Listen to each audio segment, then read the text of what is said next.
الحمد لله نحمده ونستعينه ونستغفره ونؤمن به ونتوكل عليه ونعوذ بالله من شرور أنفسنا ومن سيئات أعمالنا من يهده الله فلا مضل له ومن يضلله فلا هادي له ونشهد أن لا إله إلا الله وحده لا شريك له ونشهد أن سيدنا وسندنا وحبيبنا ومولانا محمدا عبده ورسوله صلى الله تبارك وتعالى عليه وعلى آله وأصحابه أجمعين وبارك وسلم تسليما كثيرا كثيرا أما بعد فأعوذ بالله من الشيطان الرجيم بسم الله الرحمن الرحيم فاستقم كما أمرت ومن تاب معك ولا تطغوا إنه بما تعملون بصير ولا تركنوا إلى الذين ظلموا فتمسكم النار وما لكم من دون الله من أولياء ثم لا تنصرون. وعن سفيان بن عبد الله الثقفي رضي الله عنه قال: قلت يا رسول الله قل لي في الإسلام قولا لا أسأل عنه أحدا بعدك. قال: قل آمنت بالله ثم استقم.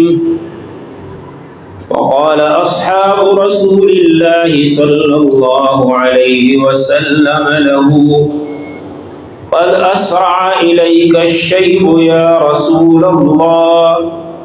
فقال: شيبتني هود وأخواتها. وقال عمر بن الخطاب رضي الله تعالى عنه: الاستقامة أن تستقيم على الأمر والنهي ولا تروغ روغان الثعالب. آمنت بالله صدق الله مولانا العظيم وصدق رسوله النبي الكريم ونحن على ذلك لمن الشاهدين والشاكرين والحمد لله رب العالمين.